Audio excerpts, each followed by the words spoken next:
Index of mind అంటాం, అది తరచుగా వింటూ ఉంటాం. ఇలాంటిదే gut is the index of our health అనొచ్చు. అంటే మన గట్, మన పొట్ట ఎంత ఆరోగ్యంగా ఉంటే మన ఓవరాల్ శరీరం కావచ్చు, మనసు కావచ్చు అంత ఆరోగ్యంగా ఉంటాయని చెప్తారు డాక్టర్స్. మరి ఈ గట్టి హెల్త్ బాగుండాలంటే ఏం చేయాలి? ఈ పొట్టలో డైజెస్టివ్ సిస్టంలో ఎలాంటి ప్రాబ్లమ్స్ వస్తాయి, వీటికి హోమియోపతి ఎలాంటి పరిష్కారాలు చూపిస్తుంది, ఇవన్నీ చెప్పడానికి మనతో ఉన్నారు డాక్టర్ చేతన్. నమస్కారం అండి. నమస్తే మేడం. జనరల్గా మనము ఎప్పుడు తిండి కానీ పొట్టకు సంబంధించిన విషయాలను అంతగా పట్టించుకోము. ఏదో కార్డియాక్ ఇష్యూ లేదంటే న్యూరలాజికల్ ఇష్యూ అయితే కొంచెం సీరియస్గా తీసుకుంటారు కానీ పట్టించుకోరు. But this is a very important అని చెప్తారు కదా మీరు. యాక్చువల్లీ గట్ బాగుండాలంటే ఏం చేయాలి? దానికన్నా బిఫోర్ దట్ అసలు గట్కి ఎలాంటి ప్రాబ్లమ్స్ వస్తాయి? గట్ అంటే గ్యాస్ట్రో ఇంటెస్టైనల్ ట్రాక్ట్ ఏదైతే ఉంటుంది దాన్ని గట్ అంటారు. అంటే మన మౌత్ నుంచి మన యానస్ వరకు మనం ఎక్కడైతే ఇంటేక్ తీసుకుంటాం ప్లస్ ఎక్స్క్రీట్ చేస్తాం కదా, ఆ టోటల్ ట్రాక్ని మనం గట్ అంటాం. అంటే మన డైజెస్టివ్ సిస్టమే మన గట్. మనం ఏదైతే ఫుడ్ తీసుకుంటాం అది మన స్టమక్లో ఇంటెస్టైన్స్లో డైజెస్ట్ అయ్యి దాంట్లోకి వెళ్ళి న్యూట్రిషన్స్ మన బాడీలోకి పోవాలి. అది కరెక్ట్గా మన బాడీలో పోవాలంటే మన గట్ ఏమో హెల్దీ ఉండాలి. ఇప్పుడు మీరు అన్నారు face is the index of mind అనేసి. అట్లనే మైండ్ అంటే ఏంది? మైండ్ అంటే మన ప్రీవియస్ ఎక్స్పీరియన్సెస్. బ్రెయిన్ వేరే, మైండ్ వేరే. మనం మైండ్ తోటి ఆలోచిస్తాం. సో ఏదైనా థాట్ మనకు వచ్చిందంటే అది థాటే ఉంటుంది. We cannot touch that thought. Brain ఏమో మనం ముట్టుకోవచ్చు కానీ మైండ్ని మనం ముట్టుకోలేము, ఎందుకంటే అది థాట్. అది మన గట్ కూడా ఆ మైండ్కి డైరెక్ట్ లింక్ ఉంటుంది అంటారు. ఇప్పుడు ఈ మధ్య మనం హోలిస్టిక్ హెల్త్ అని మాట్లాడతాం.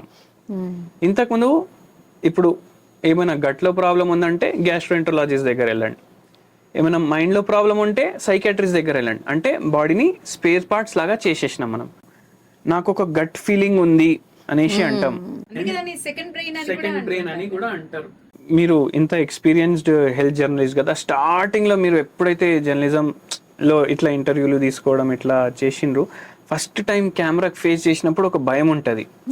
ఆ భయం ఎవ్వరు మర్చిపోడు. నేను కూడా ఫస్ట్ పేషెంట్ చూసినా కదా నా ప్రాక్టీస్లో, ఒక భయం ఉంటుంది మనకు. సో ఆ యాంగ్జైటీ వల్ల మనకు ఏమేమి సిమ్టమ్స్ వస్తాయి ఆ టైంలో? మనకు చాలా మందికి క్రాంప్ స్టార్ట్ అవుతాయి స్టమక్లో. అంటే జర ఇట్లా స్టమక్ టైట్ అయినట్టు, ప్లస్ కొంచెం దాహం వేసినట్టు, డ్రై మౌత్ అయిపోతుంది. ఎందుకు? మనకు మైండ్లో ఉంది కదా భయం, కానీ మనకు దాని ఎఫెక్ట్ ఫస్ట్ ఎక్కడ కనిపిస్తుంది? బాడీలో గట్ మీదనే కనిపిస్తుంది. అందుకే మైండ్కి గట్కి ఆ కోరిలేషన్ ఉంటుంది. సో మనిషి హెల్దీ ఉండాలంటే అంత మొత్తం బాడీ హెల్దీ ఉండాలి, మైండ్ హెల్దీ ఉండాలి. ఇవి రెండు హెల్దీ ఉండాలంటే గట్ ఏమో హెల్దీ ఉండాలి.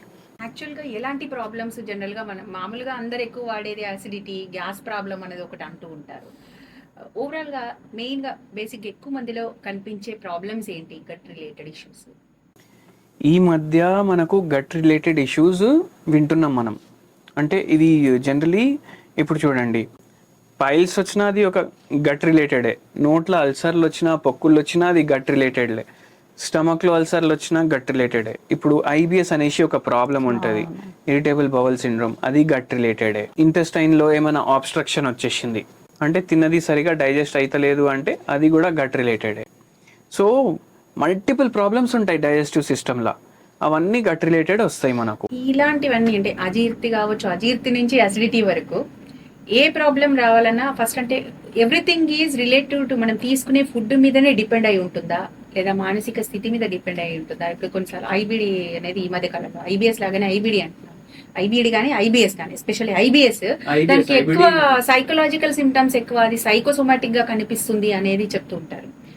అంటే మెయిన్ గా అంటే ఈ ప్రాబ్లమ్స్ రేజ్ కావడానికి మన ఫుడ్ హ్యాబిట్సా లేదంటే మన మానసిక పరమైన విషయాలు, స్ట్రెస్సా, ఏది ఎక్కువ కారణం? హెల్దీ మైండ్, హెల్దీ బాడీ, ఇవి రెండు ఉండాలి ఫస్ట్ థింగ్.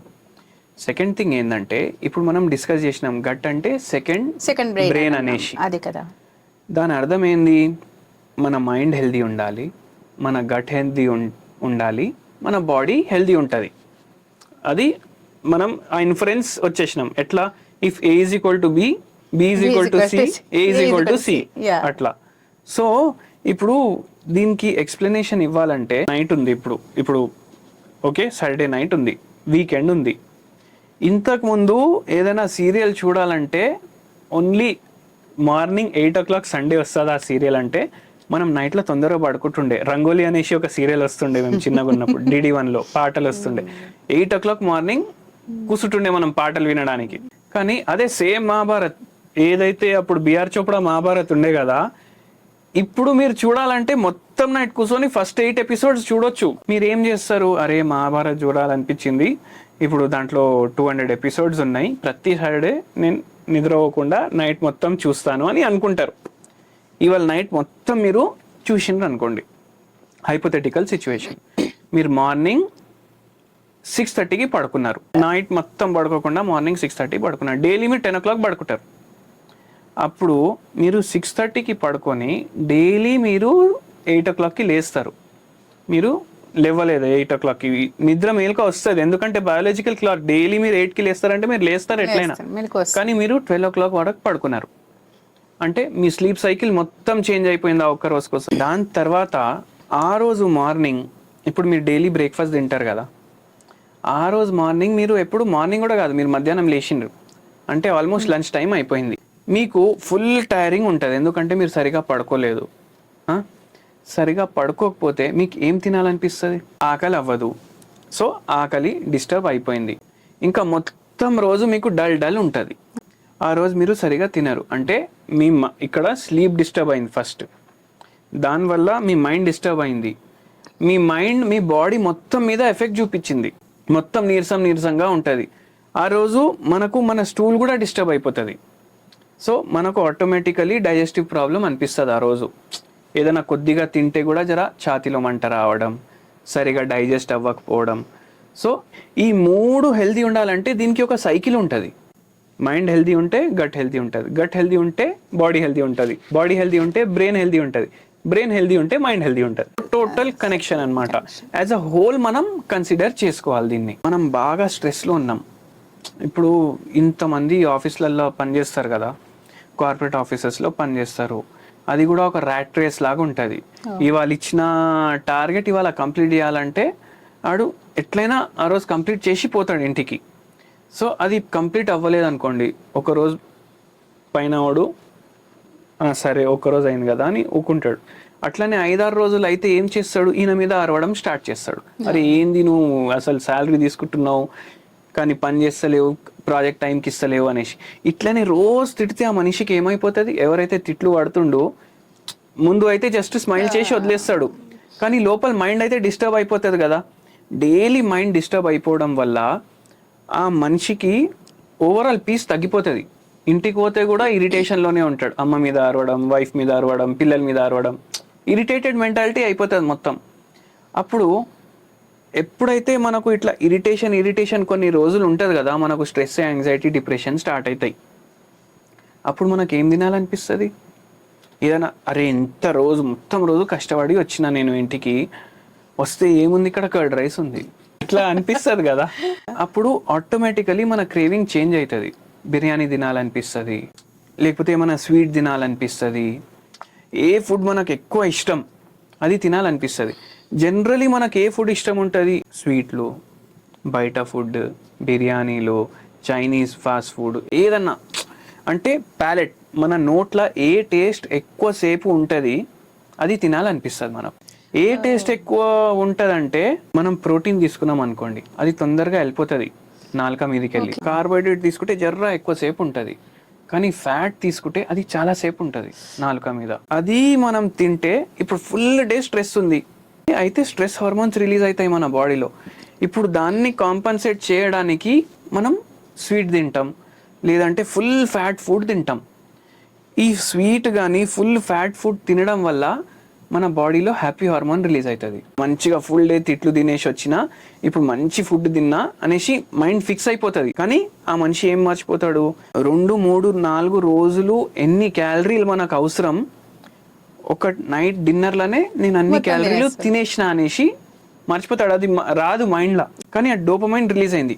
ఇప్పుడు మైండ్కి ఏం అర్థం అయిపోతుంది, ఎప్పుడైతే నేను స్ట్రెస్లో పడతానో అప్పుడు నాకు డోపమిన్ కావాలి.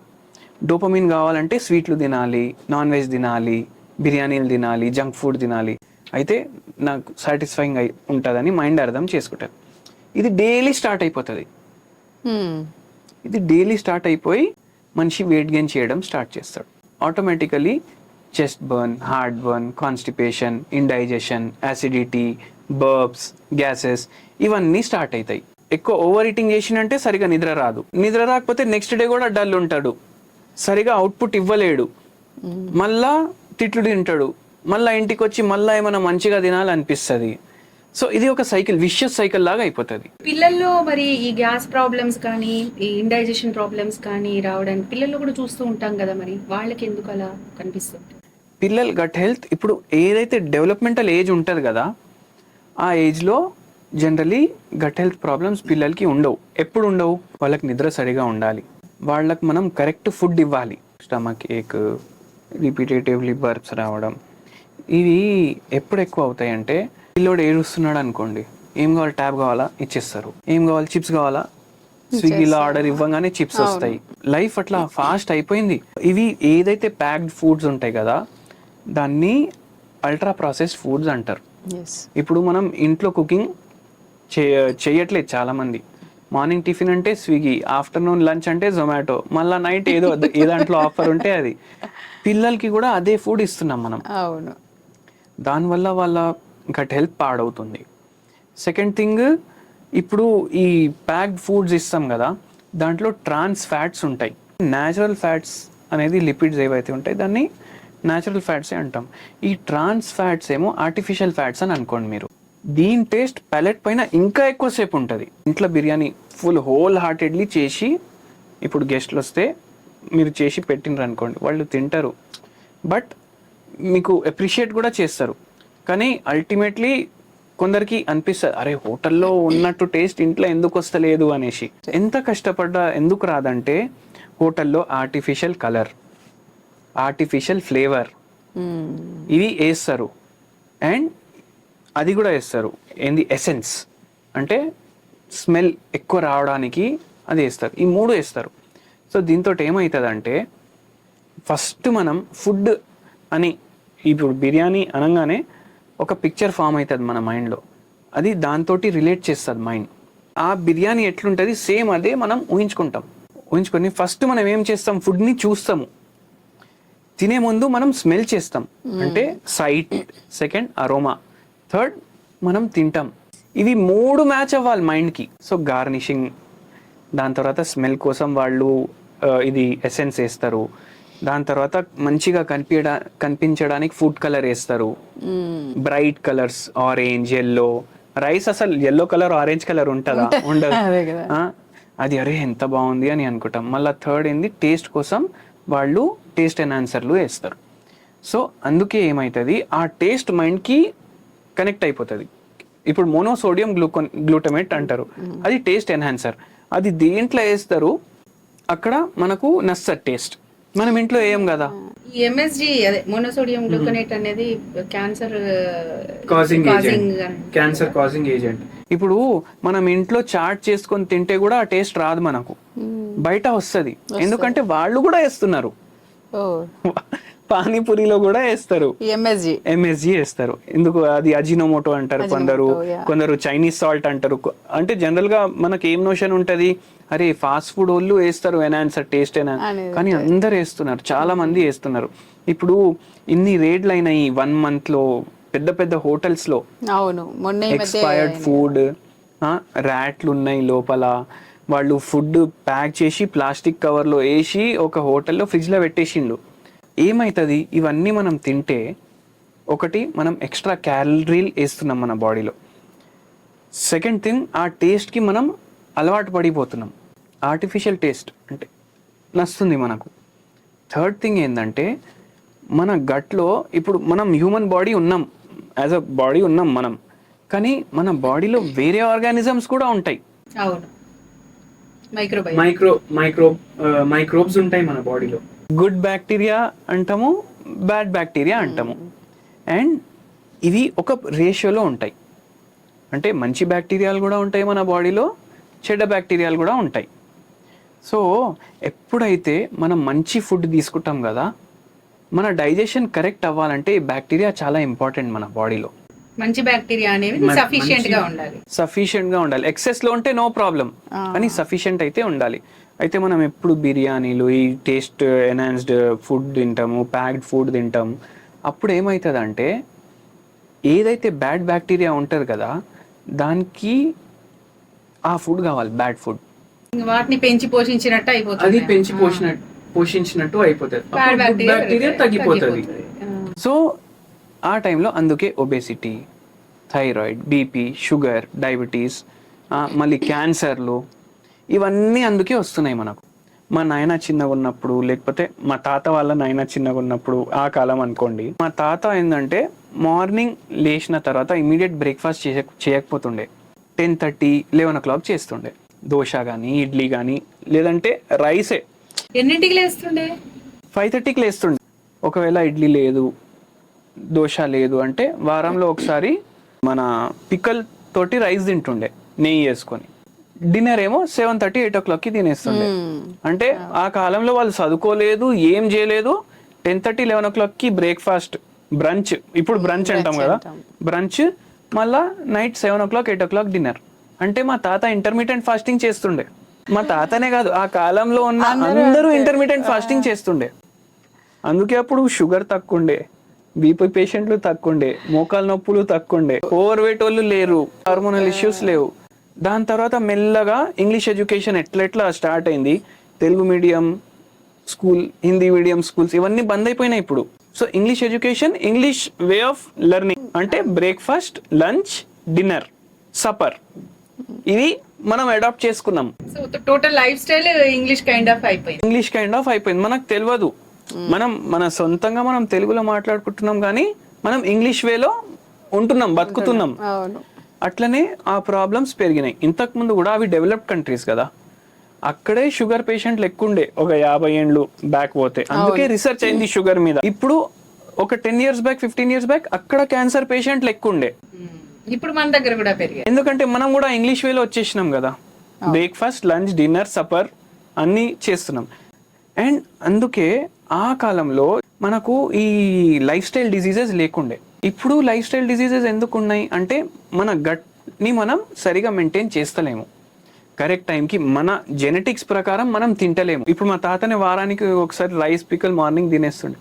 అంటే పికల్లో ఏమేమి ఉంటాయి? కారం ఉంటుంది పికల్లో, ఉప్పు ఉంటుంది, మళ్ళీ మ్యాంగో ఉంటుంది, రా మ్యాంగో ఉంటుంది, మసాలాలు వేస్తారు. ఇవన్నీ ఏం చేస్తాయి? మన ఏదైతే ఇంటెస్టైనల్ మూమెంట్స్ ఉంటాయి అవిటిని సెట్ చేస్తాయి. సో ఆవకాయ మంచిది మనకి, ఆవకాయ, మిరపకాయ అన్ని. సో ఆటోమేటిక్ గట్ లో ఏమైనా ప్రాబ్లం ఉంటే అది రిపేర్ అయిపోతుండే. అంటే అది ప్రీబయోటిక్ లాగా కూడా పనిచేస్తుంది.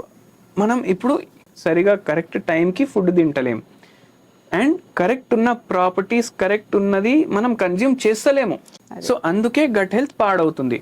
ఇప్పుడు ప్రీబయోటిక్స్, ప్రోబయోటిక్స్ కరెక్ట్ క్వాంటిటీలో తినాలంటారు. గుడ్ బ్యాక్టీరియా పెరగాలి అంటే మనం ప్రీబయోటిక్ తీసుకోవాలి. ప్రీబయోటిక్ అంటే ఏంటంటే ఇప్పుడు సాలెడ్లు ఉంటాయి, మన ఆనియన్లు, ఉల్లిగడ్డలు, గార్లిక్స్, కుకుంబర్, ఇవన్నీ వెజిటేబుల్స్ ఉంటాయి. మనం రసం చేసుకుంటాం కదా, అది కూడా ప్రీబయోటిక్. ఇండియన్ ఫుడ్లో చాలా ప్రీబయోటిక్స్ ఉంటాయి. మనం పచ్చి పులుసు చేసుకొని తింటాం, అది కూడా ప్రీబయోటికే. ఇన్ని ప్రీబయోటిక్స్ తీసుకుంటే, ఇంతకు ముందు డయట్ కదా ఇదంతా, ఇవన్నీ మనం తీసుకుంటే ఆటోమేటికలీ మన గట్లో గుడ్ బ్యాక్టీరియా మంచి ఎక్కువ అవుతుంది అండ్ మన గట్ హెల్త్ ఇంప్రూవ్ అవుతుంది. ఇప్పుడు ఇంకోటి కూడా గంజి ఒకటి, చద్దన్నం ఒకటి అనేవాళ్ళు. రాత్రిపూట మిగిలింది అది పెరిగేసేసుకొని తినడం, అదొకటి. గంజి తాగడం ఒకటి కూడా, అది యాక్చువల్ గా ఇప్పుడు మంచి, అది గుడ్ బ్యాక్టీరియాకి చాలా బాగా పనిచేస్తాయి అనేది. అది ప్రోబయోటికే. ఇప్పుడు మీరు నైట్ పెట్టేసి మార్నింగ్ వాటర్, రైస్ అది కలిపేసి తీసుకుంటుండే కదా, అది ఫర్మెంటేట్ అవుతుంది కదా నైట్ మొత్తం. అంటే దాంట్లో గుడ్ బ్యాక్టీరియా ఆటోమేటికలీ డెవలప్ అవుతుంది. ఇప్పుడు పెరుగు ఉంది, ఇప్పుడు మనం Greek yoghurt, strawberry yoghurt, blackberry, ఇవన్నీ యోగర్ట్ అని అమెరికాలో అంటారు. యోగర్ట్ ని, యోగర్ట్ అంటే ఏంది? కర్డ్, పెరుగే. సో మనం పెరుగు అండ్ రైస్ డైలీ తింటాం, అంటే ఎండ్ ఆఫ్ మీల్ లో పెరుగు, రైస్. పెరుగు ఏంది? ప్రోబయోటిక్. అంటే అది గుడ్ బ్యాక్టీరియానే మనం తీసుకుంటున్నాం. మజ్జిగ పులుసు, అన్నం, పెరుగు ఇవన్నీ ఎండిలో తింటాం మనం. సో ఆటోమేటికలీ మనం గుడ్ బ్యాక్టీరియా తీసుకుంటున్నాం. సో ఫస్ట్ ఏదైనా పచ్చడితో తిని ఏదైనా కడుపులో మంట ఏదైనా ఉన్నా కూడా ఇది బాగు ఇది చేస్తుంది. బాగా చేస్తుంది, ఎందుకంటే గుడ్ బ్యాక్టీరియా కదా, హెల్ప్ చేస్తుంది డైజెస్ట్ చేయడానికి. అందుకే మన తిండి ఒక పద్ధతి ప్రకారం ఒక సిస్టమేటిక్ గా వెళ్తది. అట్లా మనం గుడ్ బ్యాక్టీరియా తీసుకుంటాం, అట్లా మనం కరెక్ట్ ఫుడ్ తీసుకోవాలి. అందుకే కరెక్ట్ ఫుడ్ అండ్ మనం మన జెనెటిక్స్ ప్రకారం తినాలి. మన జెనెటిక్స్ ప్రకారం తింటే మన గట్ హెల్త్ బాగుంటది. ఇప్పుడు ఒకవేళ ఈ గట్ రిలేటెడ్ ప్రాబ్లమ్స్ కనుక వస్తే ఎనీ కైండ్ ఆఫ్ బేసిక్ నుంచి ఏదైనా అఫ్ కోర్స్ దానికి జబ్బును బట్టి ట్రీట్మెంట్ ఉంటుంది. బట్ బేసికల్ గా వచ్చే గట్ ప్రాబ్లమ్స్ కి హోమియోపతిలో ఎట్లాంటి ట్రీట్మెంట్ ఇస్తారు, ఆ ట్రీట్మెంట్ ప్రాసెస్ ఎలా ఉంటుంది? ఫస్ట్ మనం ఇవాళ డిస్కషన్ స్టార్ట్ చేసినప్పుడు యాంగ్జైటీ స్టార్ట్ అవుతే మన గట్కి ఎఫెక్ట్ వేస్తుంది అని అన్నాం కదా. అట్లనే మనం హోమియోపతిలో మైండ్ సిమ్టమ్స్ తీసుకుంటాం, బాడీ సిమ్టమ్స్ తీసుకుంటాం. సో గట్లో ఎటువంటి ప్రాబ్లం వచ్చినా, ఫర్ ఎగ్జాంపుల్ యాప్థస్ అల్సర్స్, మౌత్లో అల్సర్స్ వస్తున్నాయి, గ్యాస్ ప్రాబ్లం వస్తుంది, యాసిడిటీ వస్తుంది, పైల్స్ అయిపోయింది, కాన్స్టిపేషన్ అయిపోయింది, ఫిస్చులాలు అయిపోయినాయి, లేదంటే ఏదైనా ఆటో ఇమ్యూన్ ప్రాబ్లం అంటే క్రాన్స్ డిజీజ్, కానీ ఏ ప్రాబ్లం ఉన్నా సరే మనం ఫిజికల్ సిమ్టమ్స్ తీసుకుంటాం, ఇన్వెస్టిగేషన్స్ కన్సిడర్ చేస్తాం, అండ్ దాని తర్వాత మనము మెడిసిన్స్ ఇస్తాం. అండ్ మైండ్ సిమ్టమ్స్కి అన్నిటికన్నా ఎక్కువ ఇంపార్టెన్స్ ఇస్తాం. అంటే ఒక క్రాన్స్ డిజీజ్ కేసు వచ్చిండే మన దగ్గరికి 8 years బ్యాక్. క్రాన్స్ డిజీజ్ అంటే ఒక auto immune disorder, ulcerative colitis. Crohn's disease అంటే అల్సర్లు అయిపోతాయి లోపల మొత్తం, దాంట్లోకి వెళ్ళి బ్లీడింగ్ అయిపోతూనే ఉంటుంది. దాన్ని కరెక్ట్ ట్రీట్మెంట్ ఇవ్వకపోతే ఇంటర్నల్ బ్లీడింగ్ అయ్యి మనిషి పోతాడు. మోడర్న్ మెడికల్ సైన్స్ ఏమంటుంది అంటే ఈ ఆటో ఇమ్యూన్ డిజీజెస్ ఒకసారి వస్తే మళ్ళీ అంటాయి, లైఫ్ మోడిఫైయింగ్ డ్రగ్స్ వాడాలి అంటారు. అయితే మనం ఏం చేస్తామంటే ఈ పేషెంట్కి డీటెయిల్డ్ కేస్ టేకింగ్ తీసుకున్నాం. అంటే గట్ హెల్త్ మొత్తం పోయింది, అసలు అదే పార్ట్లో మొత్తం ఇన్క్యూరబుల్ డిజీజ్ వచ్చేసింది కదా, వెయిట్ తగ్గిపోతాడు మనిషి, బ్లీడింగ్ మోషన్ బ్లాక్ వస్తుంది, బ్లీడింగ్ అవుతుంది, అల్సర్లు ఎక్కడైనా అవుతాయి. ఓకే, క్రాన్స్ డిసీజ్ అంటే ఈ గట్లోనే అవుతాయి అల్సర్లు. కేస్ టేకింగ్ తీసుకున్నప్పుడు వంశపరంగా వచ్చింది అని అవన్నీ కన్సిడర్ చేయాలి మనం, ఓకే. కానీ పేషెంట్కి ప్రాబ్లం ఏమైంది అని అడిగినా నేను. ఎప్పుడు స్టార్ట్ అయిందంటే నేను నా ఫస్ట్ జాబ్లో జాయిన్ అయినప్పుడు ఇది స్టార్ట్ అయింది అన్నాడు. ఏమైంది అని అడిగిన. అయితే ఆయన ఏం చెప్పిండంటే నేను ఫస్ట్ జాబ్ ఎప్పుడు జాయిన్ అయినా అప్పుడు నా ఏజ్ 23 ఉండే, ఆయన బ్యాంక్ ఎంప్లాయీ. ఆ టైంలో 23 ఉండే. 23 ఏజ్లో నా కాలేజ్లో ఒక అమ్మాయి అంటే ఫ్రెండ్షిప్ ఉండే, నేను ఆమెకి ఇష్టపడుతుండే, చెప్పాలనుకున్నా కానీ చెప్పలేదు. దాని తర్వాత ఏమైంది, నేను ఆ అమ్మాయికి ఇట్లా మా ఇంట్లో కూడా పెళ్లి చేసుకోవాలి ఇదంటే నేను ఆ అమ్మాయికి ఎట్లయినా కాంటాక్ట్ చేసి చెప్పాను నాకు నువ్వు అంటే ఇష్టము అది ఇది అనేసి. సో ఆ అమ్మాయికి ఎప్పుడైతే ఈయన కన్వే చేసిండు అప్పటికి ఆ అమ్మాయి ఎంగేజ్మెంట్ ఫిక్స్ అయిపోయింది. అది యాక్సెప్ట్ చేయలేకపోయింది ఈయన. దాని తర్వాత ఏమైందంటే బ్యాంక్లో ఇంకో అమ్మాయిని ఇష్టపడ్డాడు, ఆ అమ్మాయికి కన్వే చేసిండు. ఆ అమ్మాయి యాక్సెప్ట్ చేసే ముందే ఆ అమ్మాయి బ్రాంచ్ ట్రాన్స్ఫర్ అయిపోయింది. ట్రాన్స్ఫర్ అయిపోయిన తర్వాత ఇప్పుడు మోడ్ ఆఫ్ కమ్యూనికేషన్ ఎట్లా వాట్సాప్, ఇన్స్టాగ్రామ్, ఏదో 100 కమ్యూనికేషన్ మోడ్స్ ఉంటాయి, కానీ అప్పుడు ఇంట్లలో ఫోన్లు కూడా ఉండకపోతుండే. అండ్ ఇది సెకండ్ హార్ట్ బ్రేక్ అయింది. థర్డ్ ఏమైందంటే ఇలా ఫాదర్ చనిపోయారు అనమాట. సో జాబ్ ఓకే జాయిన్ అయింది, కానీ 3 హార్ట్ బ్రేక్స్ అయినాయి. ఒకటి అమ్మాయిని, ఫస్ట్ అమ్మాయిని ఎవరిని పెళ్లి చేసుకోవాలి ఆయన ఆమెను చేసుకోలేదు. సెకండ్ కూడా ఆల్మోస్ట్ ఫెయిలే ప్లస్ లాస్ ఆఫ్ ఫాదర్. అయితే ఈయనకి ఏమనిపించింది, నేను ఏం సాధించిన లైఫ్లో, ఏం చేసుకుంటాను నేను, ఈ డబ్బులు శాలరీ ఏది వచ్చినా నేను ఏం చేసుకుంటాను, ఎవరికి ఖర్చు పెట్టాలి. సో ఆయనకు ఈ లవ్ ఫెయిలియర్ కానీ, అంటే మనం ఏం కన్సిడర్ చేస్తామంటే సరే లవ్ ఫెయిలియర్ అయిన దాని తర్వాత లవ్ ఫెయిలియర్ అని కన్సిడర్ చేయము. ఆ మనిషి లోపల నుంచి ఆయనకు ఏం ఫీలింగ్ వచ్చింది ఆ ఫీలింగ్ తీసుకుంటాం మనం, సిమ్టమ్ లాగా. సో నాకు సరే జాబ్ వచ్చింది కానీ మా ఫాదర్ పోయిండు, నేను ఏ అమ్మాయిని ఇష్టపడ్డాను ఆ అమ్మాయి అంటే ఒక సెన్స్ ఆఫ్ గిల్ట్ వచ్చేసింది ఆయనకు. సో ఆ గిల్ట్ గురించి డైలీ ఆలోచించడం, దాంతో నిద్రపాడ, slowly that led to Crohn's disease. దాని తర్వాతనే స్టార్ట్ అయింది. సో ఆ సిమ్టమ్స్ మనం కన్సిడర్ చేస్తాం. ఆ సిమ్టమ్స్ కన్సిడర్ చేసిన తర్వాత ఆ పేషెంట్కి ఆల్రెడీ నా దగ్గర వచ్చినప్పుడు మోర్ దెన్ 10-12 years నుంచి క్రాన్స్ డిజీజ్ ఉంది. మనం ట్రీట్మెంట్ చేయడం స్టార్ట్ చేసినాం. నా దగ్గర వచ్చినప్పుడు వెయిట్ 51 ఉండే. వెయిట్ మొత్తం తగ్గిపోతుంది ఇంకా ఆకలి. Plus he was on other medicines also, modern medicines. Modern medicine, okay. అవి లైఫ్లో ఆపొద్దు అన్నారు. ఆ పేషెంట్కి 2.5 yearsలో ఆ మెడిసిన్స్ కూడా ఆపినాము. ఆ పేషెంట్ వెయిట్ కూడా పెరిగిపోయింది. ఇప్పుడు ఏదంటే అది తింటాడు, మంచిగా ఉంటాడు, ఏం ప్రాబ్లం అనేది లేదు లైఫ్లో. క్రాన్స్ డిసీజ్ అనేది లేదు. అసలు డిసీజ్ టోటల్లీ డిసపియర్డ్. డిసపియర్డ్ అంటే మొత్తానికి అసలు సిమ్టమ్స్ లేవు, ఏం లేవు, అంటే రోగం లేదు ఇంకా మనిషికి. ఈ ట్రీట్మెంట్ కి ఎంత టైం పట్టింది? 2.5 ఏళ్ళు పడ్డది. 2.5 years లో ఇంకా టోటల్ గా దాంట్లోంచి బయటపడ్డాడు అనుకో. టోటలీ బయటపడ్డాడు. ఇంకా అలోపతి మెడిసిన్స్ ఏమి వాడాల్సిన అవసరం లేదా? ఇంకా ఏం వాడతలేడు, మంచిగా ఉన్నాడు. అంటే మళ్ళీ ఏమన్నా సైకలాజికల్ గా అయితే అప్పుడేమన్నా అగ్రివేట్ అవ్వచ్చు. వేరే రోగం వస్తుంది అప్పుడు, ఎందుకంటే ఇది తగ్గిపోయింది కదా, దీనికి మనం ఫుల్ స్టాప్ పెట్టేసినాం. సో కాబట్టి ఇక్కడ ఒక రకంగా హోమియోపతి అనేది అంటే ఏమంటారు, మోడర్న్ మెడిసిన్ పరిష్కారం చూపలేని ఒక డిసీజ్ కి హోమియోపతి అనేది ఒక పర్మనెంట్ సొల్యూషన్ గా పనిచేసింది అనుకోవచ్చు. ఇట్లా హోమియోపతి ఒక పర్మనెంట్ మనకు రిజల్ట్ ఇస్తుంది. క్రాన్స్ డిసీజే కాదు, పైల్స్ ఉన్నా తగ్గుతుంది, ఫిషర్స్ ఉన్నా తగ్గుతాయి, బర్బ్స్ వస్తున్నాయి, గ్యాస్ ప్రాబ్లం అవుతుంది, ఏది ఉన్నా తగ్గుతుంది. కానీ మనం మైండ్లో ఏం పెట్టుకోవాలంటే ఓన్లీ మందు వేసుకోవడం వల్ల రోగం తగ్గదు. మన మైండ్ మీద మనం పని చేయాలి, మన బాడీ మీద మనం పని చేయాలి, ఫిజికల్ యాక్టివిటీ మంచిగా పెట్టుకోవాలి, గట్ హెల్త్ మంచిగా ఉండాలి, గట్కి సంబంధించిన రోగాలు రావద్దు, ఉన్న రోగాలు కూడా తగ్గాలి అంటే మైండ్ హెల్తీ పెట్టుకొని డైలీ 8 గంటలు పడుకోవాలి మనిషి. డైలీ కొంచెం ఫిజికల్ యాక్టివిటీ చేయాలి, కరెక్ట్ మైండ్ పెట్టుకొని కరెక్ట్ ఫుడ్ తీసుకొని హెల్తీ మనం ఉండడానికి ట్రై చేస్తే ఆటోమేటికలీ గట్ ప్రాబ్లమ్స్ కూడా రావు. గట్ హెల్దీగా ఉంటుంది, ఓవరాల్ గా కూడా మనం హెల్దీగా ఉంటాం. So nice of you. అంటే చాలా విడమరచి అందరికీ అర్థమయ్యేటట్టుగా చెప్పారు. Thank you so much sir. Thank you. Gut హెల్దీగా ఉంటుంది, ఓవరాల్ గా కూడా మనం హెల్దీగా ఉంటాం. చాలా విడమరచి అందరికీ అర్థమయ్యేటట్టుగా చెప్పారు. Thank you so much sir.